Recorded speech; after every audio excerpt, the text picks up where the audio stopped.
right, we're moving right through 1 Samuel, and we've got a lot more to cover, but it's an interesting study. It's a fun study. It's a narrative of a lot of action, isn't it? And a lot of Hebrew history that is contained in this particular book. We're in chapter 4, very interesting section, and the first thing that I always have you to do is to outline the section. Who's got a good outline? There's 2 or 3 I can usually count on. Does anybody want to give me an outline? All right, Kevin, go for it. Israel routed, ark requested, ark returns, ark reverenced, ark received. Oh boy, he got those R's down, doesn't he? Let's see, you could take that lesson right there and just preach it. Okay, very good. Larry, you want to give yours? Israel prepares for battle. Can he read my writing? The ark was used as reinforcement. Okay. Israel's joy on receiving the ark. The Philistines fearful of the ark, but urged to fight. The enemy captures the ark and slays the son of Eli. Ooh, boy, that's good stuff. I've got a 5-pointer too. What you need back there? Which one do you need? Somebody needs something?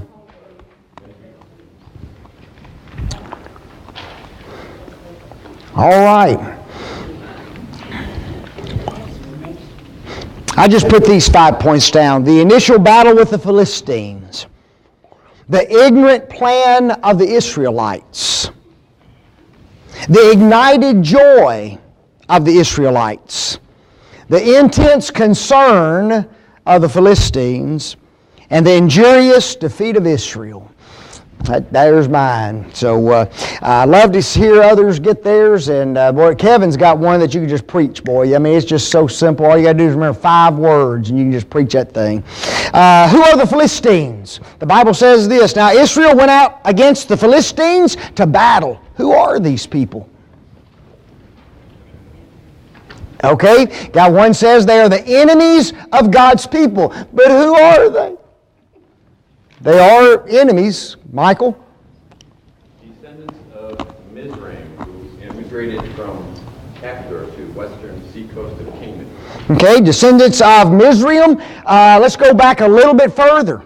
Okay, Mizraim was the son of, anybody know? Ham. Who was the son of Noah. Okay, so you have Noah, Ham, Mizraim, and from Mizraim comes these individuals known as the Philistines. Okay, the Philistines. So they're kin to Noah. They're family fighting who? Fighting family. That's something that's interesting to me. The world hates each other, and yet we're all supposed to be what? Kinfolk. You know, but I guess that's what happens. Family fights family, don't they? It's kind of sad. Anybody look up what the name means? What does the name Philistine mean? I'm trying to understand who these people are. An inhabitant of Philistia. The word means immigrant. Okay, they're immigrants. They traveled for quite a ways in order to reach the place where they began to live. They traveled to Caphtor, which is believed to be the Isle of Crete at this present time. Okay, so they were at Crete. They migrated on over to the western banks of Israel, the Canaan land, and that's where they set up their home, and they became enemies of God's people once they were there. They were warlike. They were extremely adept even at sea. They were just a very strong, powerful group of individuals, and at this present time, they held Israel captive, folks. Okay?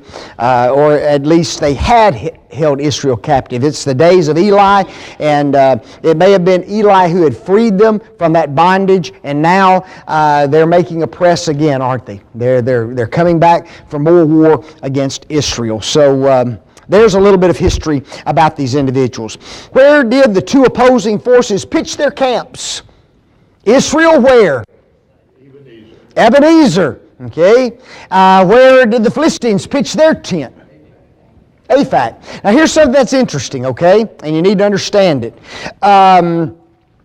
At this particular, as we read through the book of 1 Samuel, we're going to come to a section where a city's name is changed to Ebenezer. Okay? Now that's later in the book. But the author says that the name of the place where Israel did battle is what? Ebenezer. So what we're saying is this. He was writing well after the fact. Okay? Even after the time that the place called Ebenezer was named that. Okay? But he still refers to it as Ebenezer. So the author is a later author of the book. Okay? He wrote well after the facts that were related in the book were originally involved in. One individual made this note: it would be toward the western frontier of Judah and not far from Mizpah of Benjamin near Shiloh. Now you'd have to get out a map in order to find out exactly that location. Okay, but it's basically what you have is two hills and a what? And a valley. That's the way they normally did it. One would camp out on one hill, one would camp out on the other hill, and then when war started, into the valley they would go, and they would fight with one another. So they're on two hills apart from one another. Define the word array. Assemblage, lineup, formation, display, or arrangement. Okay, very good. So in other words, and the Philistines put themselves in array against Israel. They haven't actually started the battle per se, okay, but they're what? They sure are about to. That's what that little word array means, okay? All battles have their strategy, don't they? And individuals are put in certain places, in certain ways, and when the text says the Philistines were in array against Israel, they put themselves, readied themselves in order to go out and fight the children of Israel. And then they fought, didn't they? And when they joined battle, notice that's after the array, right? And when they joined battle, Israel was smitten before the Philistines. How many were slain? 4,000 individuals. Now, folks, about 4,000. I want you to think about the kind of battle that was done. Okay? Most of it was what? Hand-to-hand combat. Long, bloody, physical battle, folks, for 4,000 men to die upon a field of battle. Can you imagine a field scattered with 4,000 bodies? That's a lot of folks. Okay? And so Israel is beaten by their enemies, a severe defeat for Israel. To whom did the elders attribute this loss? Yeah, they blamed God, didn't they? Okay? That's what they said. And when they were come into the camp, the elders of Israel said, Wherefore hath the Lord smitten us today before the Philistines? Wow. Go back to 1 Samuel chapter 4. We started at B. Somebody read the very opening words of 1 Samuel 4.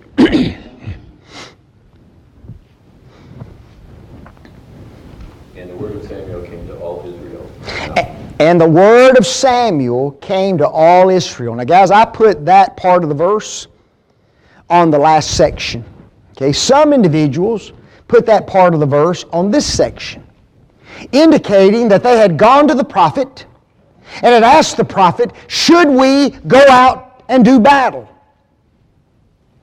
And apparently the answer of Samuel would have been what? Yes. Go out and do battle. But all of a sudden they go out and they do battle, and what happens to them? They lose. Now they wonder what? Why has God not allowed us to be victorious in this battle? Okay? If that be the case, that would answer something. Also, we have to remember that Israel believed themselves to be who? The chosen ones. God's people. And if they go fight, then they believed what? It wasn't just they who were fighting. It was also God who was fighting for them. And if they lost a battle, That indicated to them what? We have suffered because God has left us. Right? Did that ever happen at any time when the children of Israel entered into the promised land and were doing their battles? Guys, the very second battle that transpired in Israel was at Ai, wasn't it? Now God had told the children of Israel, go into the land of promise, I'll fight for you, and yet they lost at Ai. Why? Sin in the camp on that particular occasion. Okay? And so Israel had this thinking that ran through the entirety of the leadership especially, that if we do battle, God will fight for us. If we lose, then that means what? Something's wrong. God has allowed us to be beaten. Okay? And so that's just part of the thinking of the children of Israel. I do find this interesting though. There was no inquiry of the prophet on this occasion. What I mean by that is this. If the first part of verse 1 belongs to this section of Scripture, okay, that they did go to Samuel, Samuel did approve the battle, now they've lost, guess what they don't do? They never go back, and they don't even ask Samuel what? What happened? Why? Inquire of God. We need an answer as to why we were beaten. They never, ever inquire of God again. What did the elders decide to bring to the field of battle? The Ark of the Covenant, yes. Let us fetch the Ark of the Covenant of the Lord out of Shiloh unto us, that when it cometh among us, it may save us out of the hand of our enemies. Wow. Pretty interesting, isn't it? True or false? The elders believed the ark could save them. True. They believed the ark could save them. I wrote down this little description of the ark. The Ark of the Covenant was a chest about 23 inches wide, 39 inches long, and 23 inches high.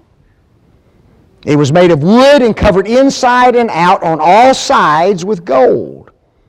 Inside this chest was a golden jar containing manna, 2 tablets of the law, and Aaron's budded rod. The chest was mounted on 4 legs and had 4 rings for 2 gold-covered poles by which the ark was carried. Now, folks, we're talking about a chest that's, just a little bitty chest, aren't we? It's not a big chest. And the children of Israel are putting all their hopes in that little chest, aren't they? If we just have the Ark of the Covenant, we'll win this battle. Listen to Exodus 25, 20 through 22. And the cherubims stretched forth their wings on high, covering the mercy seat with their wings. And their faces looked one to another. Toward the mercy seat shall the face of the cherubims be. And thou shalt put the mercy seat above upon the ark. And in the ark shalt thou put the testimony that I gave them. Now listen to this. And there I will meet with thee, and I will commune with thee from above the mercy seat, from between the 2 cherubims which are upon the ark of the testimony, of all things which I give thee in commandment unto the children of Israel. What did God just tell Israel? Between the cherubims and upon the ark, sitting upon my mercy seat, that is where I dwell. So in their minds, the children of Israel think what? God's on the ark. That's His dwelling place. If we just take the ark, we take who with us? We take God with us. Wow. Anybody ever wear a cross? People wear crosses all the time, don't they? Put crosses in their homes. Put crosses on their cars, mounted on dashboards or whatever. Why do they do that? The cross. It'll save me. Got their faith in a what? In an object, don't they? If I don't wear my cross, oh, God forbid. turn around and go home and get it. Because my faith's in who? A cross. That happens all the time, folks. Okay? People put their faith in objects. You walk into a person's home and they have this big family Bible and it's laid out where? Right in the living room. It weighs 400 pounds. It's 8 feet long. You can't miss it when you walk in. We're Bible believers. See the Bible? Got their faith in a what? Got their faith just in a book, don't they? Guys, the tools that God uses are not God. You know that? The cross, it was just a tool of execution. The Scriptures, oh yes, they're important. But folks, without God, they'd be nothing. You know that? It's just a book of what? Pages, like any other book. Without God, isn't it? The ark, yes, God used the ark as the place where He's going to meet with the children of Israel, but, guys, it was just a box, wasn't it? It wasn't God. And sometimes we get our focus messed up, don't we? And we begin to put our faith and our trust in things that we don't need to put our faith and trust in. And folks, right here is where Israel is at this time. Okay? They got their trust in this little bitty box, which they thought would save them. Here's something that's interesting. In time past, the ark of God would go before the children of Israel. And when it was not taken into battle, defeat was inevitable. Listen to Numbers 14, 44 and 45. But they presumed to go up unto the hilltop. Nevertheless, the ark of the covenant of the Lord and Moses departed not out of the camp. Then Amalek came down, and the Canaanites which dwelt in the hill, and smote them and discomfited them, even unto Hormah. Wow. So in times past, the ark had been taken into battle, hadn't it? What's the difference? If the ark had been taken in times, or if the ark had not been taken in times past, and they suffered defeat, then in your mind you would think what? Oh man, we better get the ark out there so that we can be victorious. But they take the ark out there, and guess what? It isn't going to happen. Why the difference? How about this? God authorized one. God didn't authorize the other. You see? Folks, if God wants the ark out there, then guess what? You take the ark out there. If God doesn't want the ark out there, then guess what? Don't take the ark.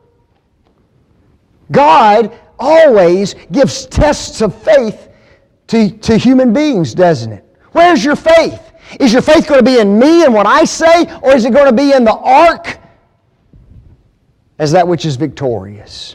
And so God tests our faith on many occasions. In what city was the ark located? Shiloh. So they had to go get it, didn't they? They were at the field of battle. It wasn't too far away. They go to Shiloh and in order to get it. Guys, Shiloh was chosen as the dwelling place of the ark when the children of Israel entered into the promised land. Joshua, the 18th chapter, verse 1. Here's my question. Why? Here's my answer. I don't know. I don't know why Shiloh was chosen as the dwelling place. And guys, it stayed as the ark's home for several hundred years. And we don't think about that too often, do we? When we think of ark and its dwelling place, what city do we think of? Jerusalem. Okay? Now God said ultimately, I will put it in the city that I want it to be in. And He did finally in the days of David, didn't He? David was the one who allowed to bring the ark into the city of Jerusalem. But as to why it was in Shiloh, we don't really know. What dwelt between the... What was the ark between? Cherubims, which are what? Angels. Folks, remember we said on Wednesday night that a lot that was done in the Old Testament was examples and shadows of heavenly things. That's what the ark is. You know it? We got the ark In the ark we got the tablets, the tables of stone representing the law of God, right? And you've got the mercy seat, and God sits upon the mercy seat. And then there's what? 2 cherubim that have their wings, one touching the ends of the walls of the most holy place, and then the 2 wings are touching. Guys, what surrounds God in heaven? Angelic beings. Revelation 5 verse 11, Revelation 7 verse 11. The angels dwell around the throne of God. And so when they built this ark, they put 2 cherubims on the top to represent what? The angelic host who stand around the throne of God in heaven. So it's a representation, it's a picture, it is a shadow of that which is to come, shadow of the heavenly things. So I just think that's an interesting description. Who accompanied the ark to the battle? Hophni and Phinehas. Who are they? Sons of Eli. Who are they? They're priests, aren't they? Now guys, just think about that. Not only are we going to bring the ark, we've got the 2 sons of the high priest bringing it out to the battlefield, or at least assisting in bringing it out. Now guys, think about that. If the priests bring it out, who are in charge of it, then surely this is what?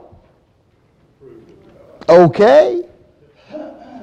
Okay? That just because a preacher does something doesn't mean that's always right. Just because elders do something doesn't mean that's always right. Here you got 2 priests of God carrying the ark, or going with the ark right out to the field of battle. Doesn't make it right. Just because they're leaders of God's people, does it? But it makes it look right, doesn't it? Okay? It makes it look as though, well, we've got the priest's approval. Boy, yeah, there's been priests who've approved a lot of things over the years. Doesn't make it right. You know that? Doesn't make it right. So be very, very careful. How did Israel respond when the ark got there? Oh man, a great shout, wasn't it? And when the ark of the covenant of the Lord came into the camp, all Israel shouted with a great shout. Now listen to this. So that the earth rang again. Wow. A great shout. Great with intensity. So that the earth rang again. What does that mean?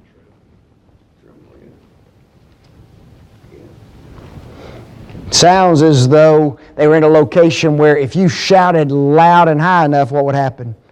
It would echo throughout the entirety of the valley, folks. It wasn't just heard in the camp. It would echo. The earth would ring out. You shout into the Grand Canyon, and guess what? You shout back at yourself. Hey, Vic! Hey, Vic! The earth shouts back at you. Okay? And so here the earth rang again. There was a great echo. Now remember, who's on the other side? The Philistines. Now remember, guess what had just happened? Children of Israel had just been beaten. They just suffered a 4,000 footman loss, had they not? And now all of a sudden, the next thing the Philistines hear is what? Yay! That's weird, isn't it? True or false? The Philistines heard the shouts coming from the camp of Israel. True. True. Now listen to this next statement. And the Philistines were afraid, for they said, God is come into the camp. Now guys, they heard the shouts, but then they also understand what? The ark has been brought into the camp. Now, the reason I say that is this. When we read the biblical text, sometimes it sounds like things are just happening like this, right? They do this, they do that, they do this, they do that, and all they're talking about is the facts that happen. There's time that's involved and incorporated. It took time to go get the ark. They had to talk to the priest. The priest had to make certain the ark was packed right. They had to bring it out to the camp. They had to shout, and they hear the shout. And then I bet you what the Philistines did was put together a team of spies, don't you? What's this shouting about? Why is Israel rejoicing? Why are they so happy? So the reconnaissance team goes out and they look into the camp, and what do they see? Oh, man. The ark of God is in the camp of Israel. Back they go to their camp, and they let their leaders know. Guys, you're not going to believe this. They have brought God into their camp. Because they knew what? They knew about Israel's tabernacle. They knew about Israel's most holy place. They knew about Israel's God. They knew the significance of that tabernacle in Shiloh and that ark that was housed therein. They knew that. Didn't believe in it, but they knew about it, didn't they? Back then, one group may believe one thing and have their God, and there was another group who believed something else and they had their God, but guess what? They believed that both gods what? Existed. And that both gods were just as viable as the other was. Okay, so the Philistines, it wasn't that they discounted Israel's God. Okay, now Israel discounted, or were supposed to discount the gods of the heathen, weren't they? But not the heathen. They would recognize these other gods. Okay, there was a two-part reaction, was there not? There was an emotional reaction and a verbal reaction. What was the emotional reaction? Fear. Fear. Can you imagine what these individuals felt when they learned that Israel had brought the ark of God into the camp? Wow. The verbal reaction. God is coming into the camp. Woe is us. Wow. They know this may not be a good thing, mightn't they? Notice what else they says. For there hath not been such a thing heretofore. What do they mean by that? In their battles with Israel, okay, in the Philistines' battles with Israel, the ark of God had never made its presence into the camp of Israel. This was the first time that the Philistines had ever experienced this. Okay? Now, that little word woe, what does it mean? Great sorrow. Anybody else? Trouble. Yes, a passionate cry of grief or despair. Who else? What is it? Doom. Yes. Guys, these guys, they were very concerned about what was going on. Okay?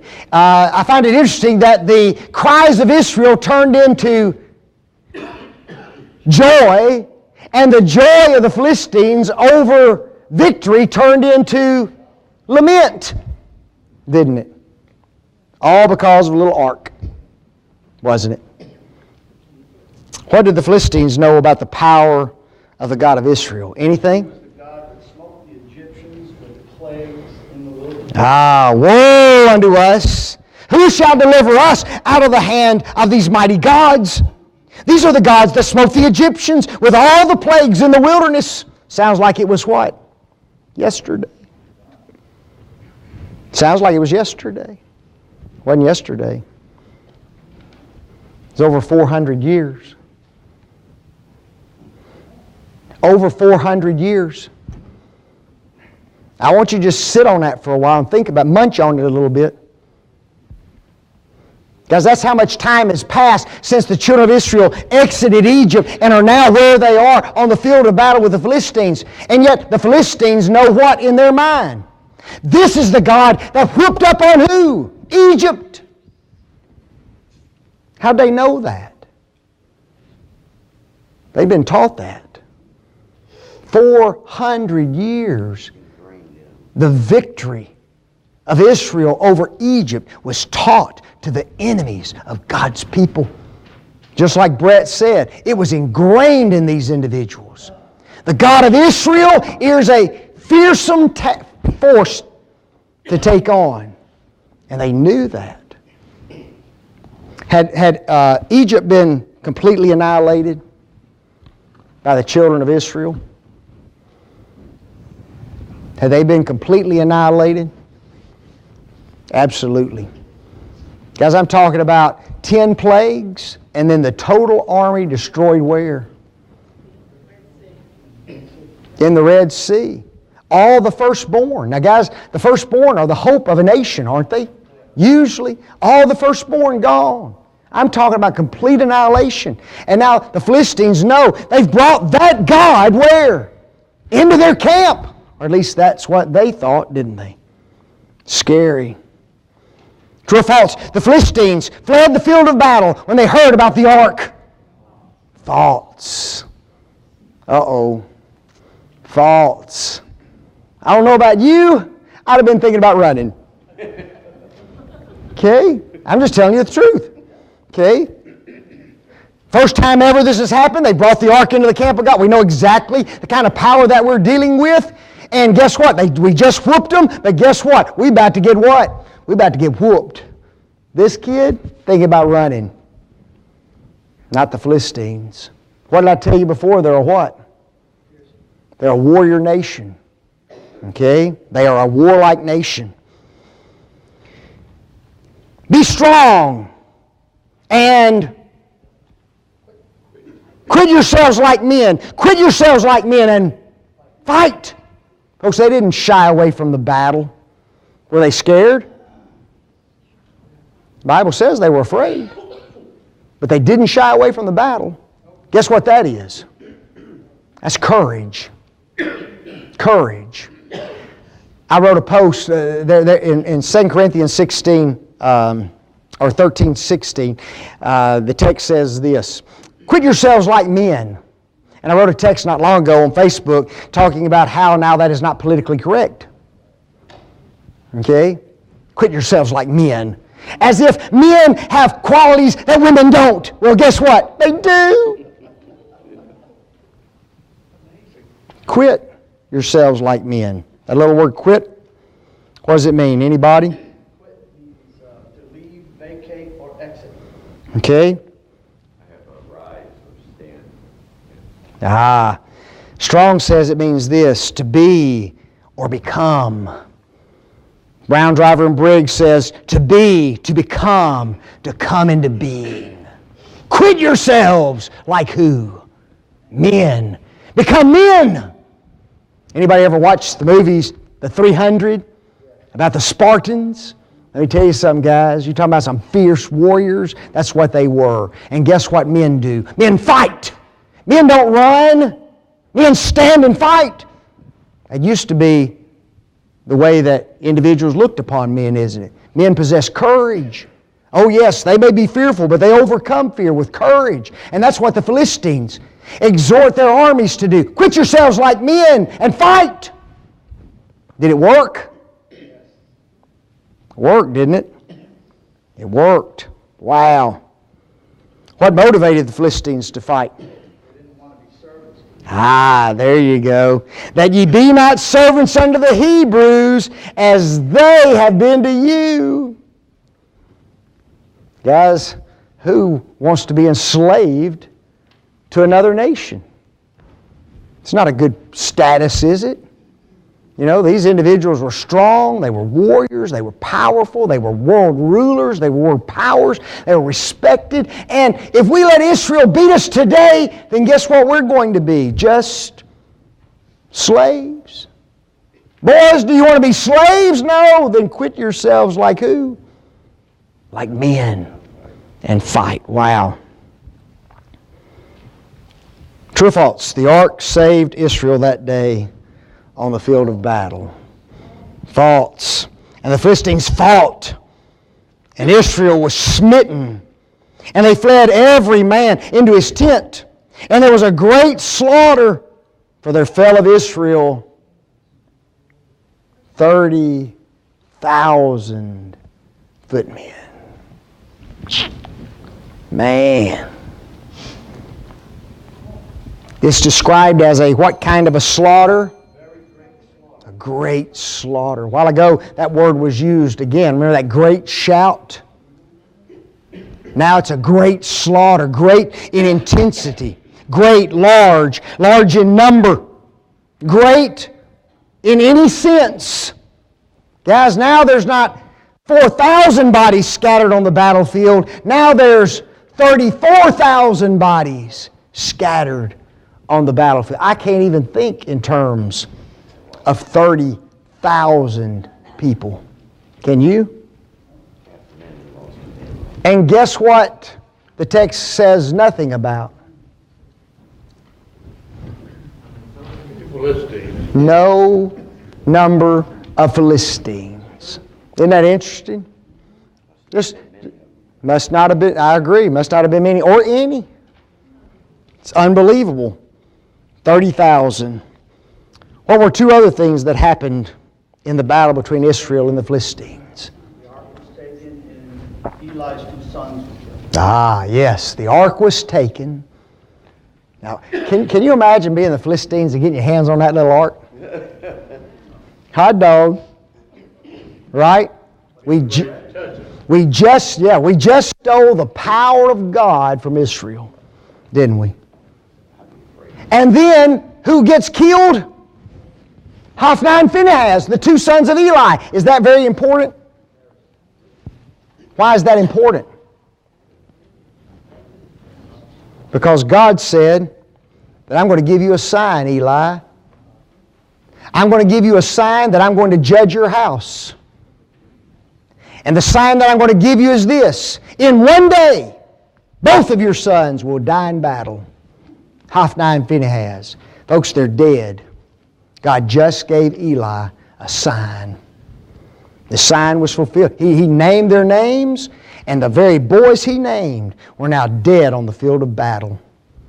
So now, who was punished? The sons of Eli or the nation of Israel, or both? Both. Well, you know, there's a lot being punished here, okay? But as far as, you know, Hophni and Phinehas, you know, they've been wicked priests, haven't they? They're dead. It's a sign to their father, right? That judgment is coming upon your priesthood. And now Israel has been whooped. 34,000 men of their army dead. Wow. All because they put their trust in an ark. Guys, they could have easily called Samuel to the field of battle, could they not? And they could have easily said, Samuel, we need you desperately to go to God and find out what we need to do, what's wrong, why we're not winning this battle. And rather than trusting God, they trusted in a what? They trusted in an ark, didn't they? Guys, don't put your faith in little frivolous things. Put your faith in an almighty God. Okay? He's the one where our faith needs to be. Good stuff right here. There's about to be a couple of, the rest of this chapter and into the next one, some interesting stuff going on over this ark. Okay? So we'll talk about it. Y'all do your questions. Thank you, thank you.